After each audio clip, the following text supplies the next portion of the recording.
My name is David O, and I'm a systems engineer working at NASA's Jet Propulsion Laboratory. I helped build the Mars Curiosity rover, and I was the lead flight director for the rover in flight. So I work for NASA now, working in their new mission development area. So I work with JPL to develop new missions for solar system exploration. Right now I'm helping develop a mission that's going to look at a metal asteroid called Psyche. It lies between Mars and Jupiter. And we do all sorts of new missions, looking anywhere from Venus all the way to Saturn and the outer solar system. What I did on the Mars program is I was the lead avionics systems engineer. That means I was in charge of building the core computers and telecommunications, thermal, and power systems for the rover. And then I led the teams that flew it in flight to Mars. So that was a unique and wonderful experience for me getting to do that. So the work I do is very, very technical. I actually have a PhD from MIT and working in this area, but I grew up in Alabama and I went to Indian Springs School in high school. A lot of the training we get is engineering training. I actually worked on communications satellites for 7 years before I went to work for NASA. I worked on the satellites that do DirecTV and Dish TV and things like that. In terms of my education, I actually have both an engineering degree and I have a music degree, and I found that to be very, very helpful because as we deal with large projects in NASA and you have to manage lots of people, a lot of it ends up being about interpersonal relations, about managing teams, and all the training for that. You get a lot of technical training when you get an engineering degree, but it's the training in the other areas that helps you to lead teams and do the work, the other work that you need to do to build something like this. Studying music and studying the humanities is really talking about, it gives you a different view of the world than studying technical things. Study technical things, it's all about breaking down the problem into smaller and smaller pieces so you can analyze it and work it down there. But when you're working with something like a Mars rover or a spacecraft, you have to be able to see the big picture as well. And dealing with music, analyzing music, looking at how a piece of music works and how it affects people is all about looking at the big picture. You can break it down into the small pieces and you can understand all the little chords. You can take a Beethoven symphony and you can break it down into pieces. But that doesn't mean that at the end of it you can write yourself a Beethoven symphony. You have to do more than just be able to understand the little pieces that fit into making a piece of music. The other thing is, one of the experiences I had as an undergraduate is I was a director of an a cappella singing group at MIT. I actually sang and performed. And, you know, quite frankly, as a director, I wasn't very good at it at the time because I wasn't very good at managing the people and understanding people's feelings and understanding how to really work and manage a team. But I learned a lot from doing that, and I learned a lot about managing people as opposed to just trying to push people around or trying to push numbers around. It's a completely different experience, and it's a great experience to have. When you launch a spacecraft to Mars, it takes 9 months to get there, and then it has to land on the surface of Mars. And that involves decelerating the spacecraft from 13,000 miles per hour when it hits the Martian atmosphere to 0 miles an hour when it lands on the surface. And that has to occur over the period of 7 minutes. It has to occur completely without contact with Earth because Mars is so far away from Earth that it's 14 minutes for radio signals to come from the rover to Earth.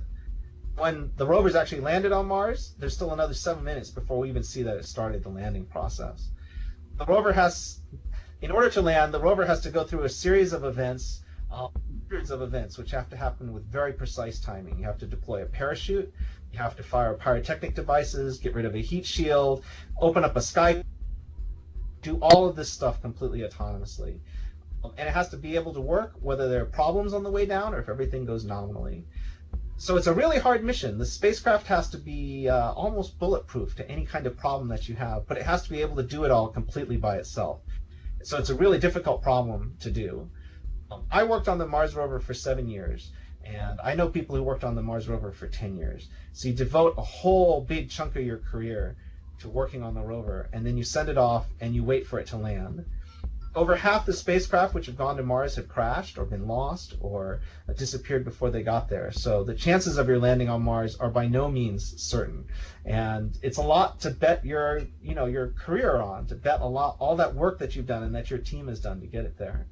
So it's quite the adventure, and to actually successfully land something like that is an amazing feeling, to actually have all that success after all that effort.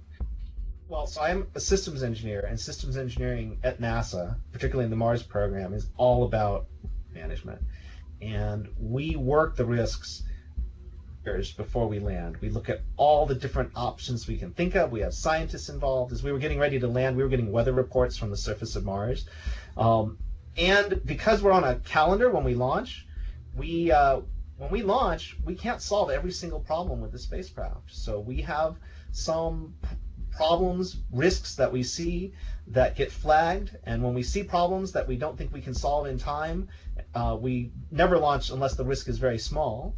But if there is a small risk, we raise them and we make sure the management knows about them. So if we run into a problem in flight, the management and everybody knows why it happened, knows what's happening, and we don't spend any time on recriminations or going back. It's really always all about moving forward. If you have a problem, you can sort out later whose fault it was, and you just move forward to getting the job done so you can get to the next step and make it to the surface of Mars. There's a very strong culture within the Mars program at NASA that if you see a problem, you need to speak up and you need to let people know. And that, above all, is the most important thing. It's that people know so people can understand what the problem is and manage and fix the problem or manage the risk that's associated with it. I've seen repeatedly here at JPL, you'll never get in trouble for speaking up if you see that there's a problem. You will get in trouble if you saw a problem and you covered it up or you didn't speak up, right? That's very strong. It's strongly built into the culture here. And that really pushes people to try and find every problem and speak up when it's there.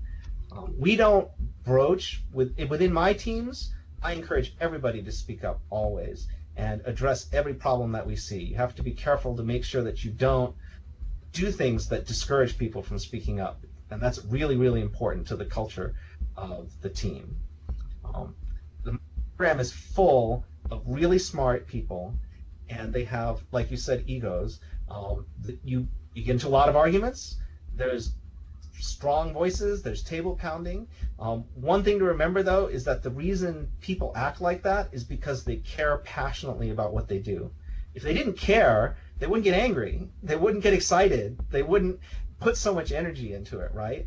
So, that's wonderful that they have that, and you just have to remember that and manage that and always keep everybody focused on what you're trying to do. We're all trying to get to the surface of Mars, so everybody has a common goal, and that common goal brings people together, or what they think or what they see or what they feel. That's what brings people together in the end. And that's the wonderful thing about engineering problems. You can all be brought together in the end by the facts on the ground and the problem you're trying to solve, because you're all trying to get there.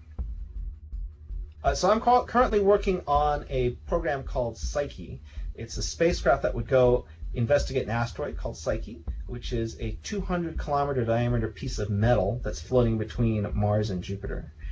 And the head of this mission is a scientist, Lindy Elkins-Tanton, out of ASU.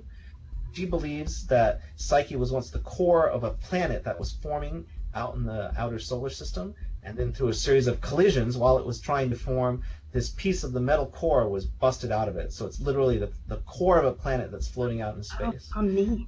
It's true, by going to investigate it, to study it, we'll be studying the cores, not only it, but the cores of all planets. We'll be able to study the core of the Earth in a way that you can never do on the Earth itself, because you can't drill down to see our core. But you can see a piece of a planetary core floating in space. It's a very cool mission, but unlike the Mars rover mission, this one is what's called a competed mission. We actually are competing within NASA for $500 million to go and fly this mission, and we're competing with 4 other missions right now. We submit our proposal in August, and we hear back at the end of the year if we were successful or not. Tweet #Psyche, P-S-Y-C-H-E, and say, let's go explore a metal world. Working on the Mars program is a sacrifice. We spend a lot of hours doing things, and the Mars, when you're getting ready to launch a spacecraft or operate a spacecraft, it's kind of like having a kid. The spacecraft operates on its own time. You're not operating on Earth time. You have to get up in the middle of the night. You get up in the middle of the night. And when you're actually on the surface of Mars, you have to operate on Martian time. And a Martian day doesn't match an Earth day. It's 40 minutes longer than an Earth day. So every day you end up coming in 40 minutes later, and your shift goes all the way around the clock over the course of a month. And that's hard. It's hard for people with families to do that. So in my case, my wife had the idea to take the whole family with me on Mars time as I was working on Mars time. The kids actually rotated their clock around the clock as I was rotating my clock around the clock to work on Mars. And we did that because we wanted the kids to get a feeling for what it's like to explore, to feel like they're part of exploring another planet and feel like they're part of NASA and the Mars program. And I think it really worked. I mean, they loved it, and they were totally engaged in it. And it was a great experience. When I went to college, I didn't really know what engineering was. I mean, I didn't really know engineers. I knew science, and I knew physics, and I knew I was good at math and physics. But if you'd asked me what do mechanical engineers do or what do electrical engineers do, I don't think I could have given you a really good answer on that, except they kind of design and build things. So it wasn't until I was in college that I learned about engineering and then decide what kind of engineer I wanted to be. And I grew up in the era of Star Wars and Star Trek. I watched all those movies as a kid, so space was always just a really cool thing to me. So that was why I ended up choosing aerospace engineering. And I've just been lucky enough to get to stick with it. People start in something like that and then, end up working somewhere else. And I've been lucky enough to be able to make my way to NASA and actually do it. It's awesome. I work for JPL and NASA, but the opinions I express are my own and not necessarily those of Caltech or NASA or the U.S. government.